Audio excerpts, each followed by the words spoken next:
My boyfriend talks to someone who isn't there. One day something spoke back. When I first noticed that my boyfriend was talking to himself, I didn't think much of it.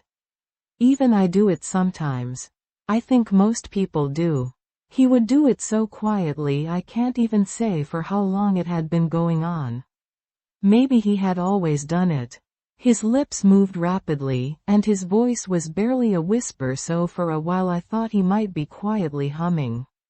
He would look down while doing it, while scrolling his phone, or doing chores around the house. Maybe it was a compulsion. Like a tic or even Tourette's, and I was trying to think of the kindest way to bring it up without it seeming like I was judging him. It all came to a head on Saturday. I was in the living room mindlessly scrolling on my phone while David was in the kitchen making us some food. Suddenly he ran into the room and stopped at my feet with a wild look in his eye. "Stop it," he did not scream, but his voice was raised, like he was disciplining an unruly child. I dropped my phone on my face because I wasn't expecting him to bark a command at me like that. What, I'm not doing anything," I snapped back. I had no idea why he was reprimanding me for being on my phone. But his eyes weren't directed at me, he was looking directly behind me at something over my shoulder. I glanced back but nothing was there. I kept looking between my boyfriend and the empty space behind me, trying to make sense of what was happening. He blinked rapidly and looked down at me. He seemed agitated.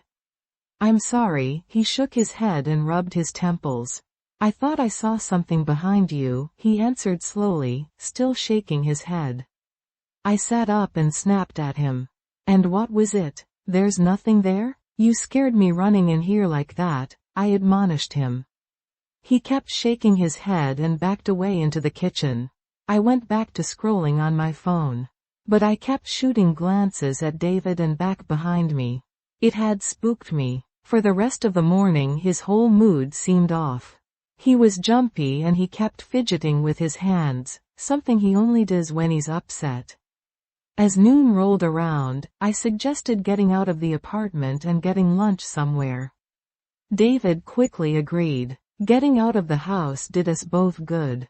It seemed to calm him down, and I was getting cabin fever being stuck inside for so long.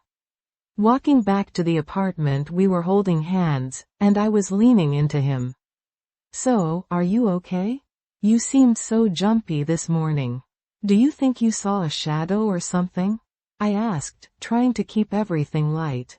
He looked at me cautiously, as if he was weighing what he was about to say. "I think you're right. I think I saw a shadow or something.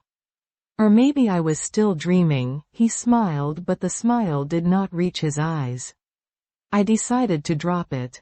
I honestly thought he was embarrassed. He had gotten scared over nothing and was worried about my reaction.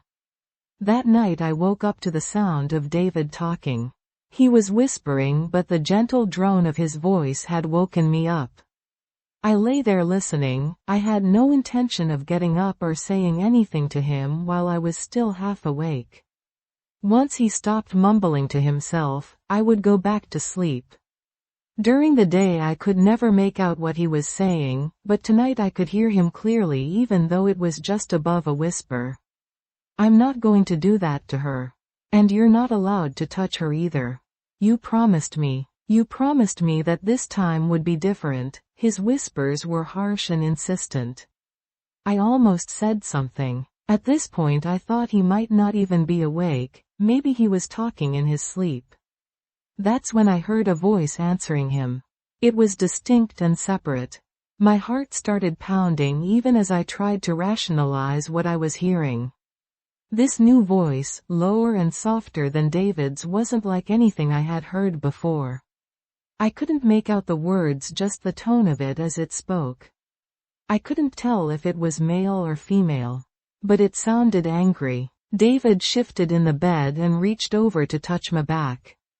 I didn't move, just lay there still pretending to be asleep. "You're wrong. She's still sleeping. She can't hear anything we're saying," David rasped at the voice. The voice answered back. I still couldn't make out the words, but it sounded both insistent and scathing. Whatever. I'm done for tonight. I'm exhausted. You can talk to me tomorrow when I wake up, he hissed, and he lay back down beside me. All was silent in the bedroom. Minutes passed and David's breathing slowed, and he started to lightly snore. He was asleep, but I couldn't join him. I felt my pounding heart just now settling down into a steady rhythm. I wanted to push myself off the bed and inspect the bedroom. But I didn't. I just lay there too afraid to get up and see what else might be in the room with us. Eventually I did fall asleep, though it was more like passing out than actual sleep. When my eyes opened, I saw the morning light streaming into the bedroom from the window. I pushed myself up into a sitting position and looked around the room. There was nothing strange in the room with me.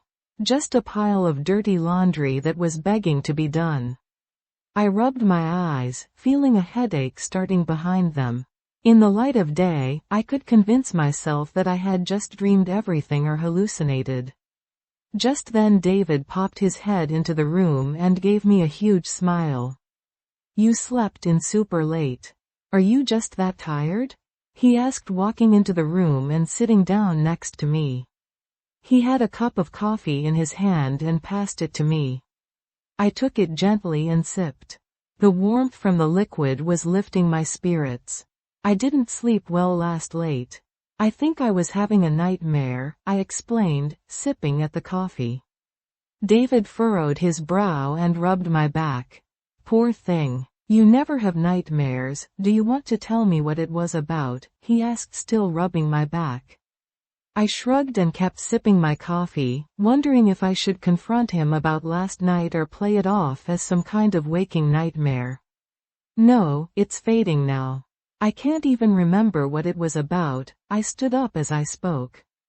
I was getting hungry, and I hoped that David had saved me some breakfast.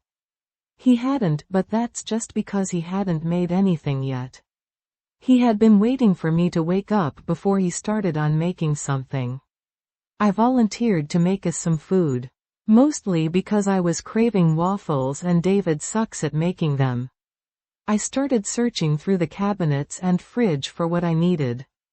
As I was busying myself with breakfast, I glanced up and saw David staring fixedly at the corner of the living room.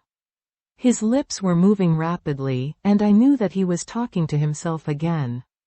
I looked away. It was too early for this. I was hungry, and I needed some more coffee in me before I could deal with any kind of crazy this morning. As soon as I poured out the flour and milk, David appeared beside me, causing me to jump a little. I snapped at him because he scared me. "Jesus, David, you really gotta stop sneaking up on me like that," I hissed. I was already irritated from lack of sleep, and now he had to startle me too. "I'm sorry," he whispered, his eyes darting from me and back to the living room. "But I thought we could go out to brunch instead." I shook my head. "I already poured out the milk and flour. I don't want it to go to waste." He licked his lips before speaking again. "Please? It'll be my treat. I just can't be in the apartment right now." He looked upset as he spoke to me. I set aside the poor half-finished waffle mix and sighed. "Okay, let's go out and get some brunch. I could use a cappuccino and a mimosa anyway," I agreed. David kept hovering over me as I got dressed as quickly as I could. I didn't have time to brush my teeth before he rushed me out the door. He practically shoved me out into the hallway. Usually, I'm all for a brunch date, but he was acting so erratic, and I was bouncing between being irritated and concerned.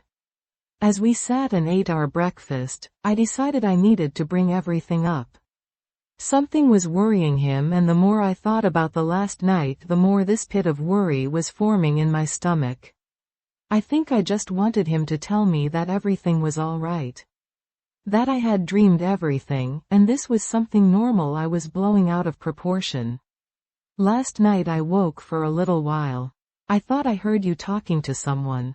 I tried to say it as nonchalantly as I could. David coughed on his eggs Benedict and gave me a horrified expression. What are you talking about?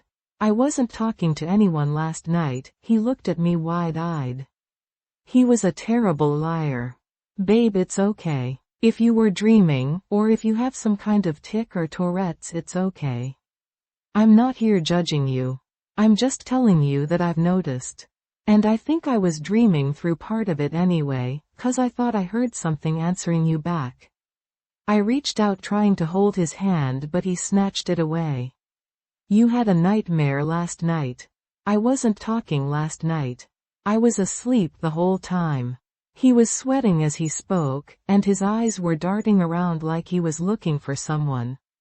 I sighed and went back to my breakfast. David sat his fork down and was looking everywhere except for me, his breakfast forgotten. I hadn't meant for this to happen. Maybe talking about this in a public setting was too much for him. After we paid the bill, we were walking home when David grabbed my arm and forced me to face him. His eyes had a glassy and panicked look to them. I felt a stab of panic and placed my hand on his chest, feeling his heart pounding. Honey, are you okay? You look like you're getting sick. I moved my hand to his forehead, wanting to take his temperature when he pushed my hand away. I think I should go back to my apartment for today. I think I need to be alone for a while, he stammered, backing away from me. Okay, but if you're sick, if you come back with me, I can take care of you, I pleaded. He shook his head. No, I think I really just need to have some time to myself. He turned and walked away, leaving me staring after him on the sidewalk. Both our apartments were in walking distance. One of the perks of living in a city. He was always at my place, so often we practically lived together. It felt unnatural going back home alone. I texted him throughout the day, but I got no answer. I tried calling, but it went to voicemail. Any irritation I felt for him was gone and replaced with pure concern. As the evening wore on, I was preparing to go over to his place to confront him when he finally called me back. David, are you okay? You haven't messaged me back all day. I was getting worried. I was getting ready to come over to your place. I said in a rush. No, don't come over here. It's not safe, he spoke in a low whisper. I almost couldn't hear him. What do you mean it's not safe? Safe for who? You or me? My voice rising in alarm. For you, he sputtered. Why? You're not threatening to hurt me, are you? Or is someone else threatening to hurt me? I was shouting over the phone. This was so out of character for him, I didn't know what to think. We need to break up, he hissed back at me. You need to stay away from me. You need to stay safe. He sounded like he was crying. And with that the call ended. I stared at my phone as disbelief. I know he did not just break up with me over the phone.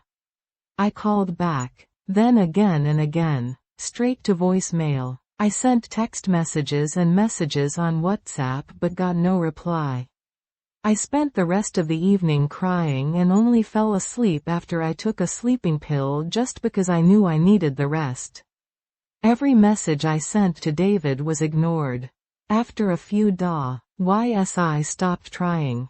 I had gotten the message loud and clear, and I wasn't going to throw myself at someone who wanted to push me away. After a few more days had passed, I started gathering up all the things he had left at my apartment in a box to leave at his place. I cried while doing it. Breaking up was always hard, but I had thought our relationship was going well. Dropping off the box was harder than I had expected. I sent him a text letting him know his stuff was outside his door.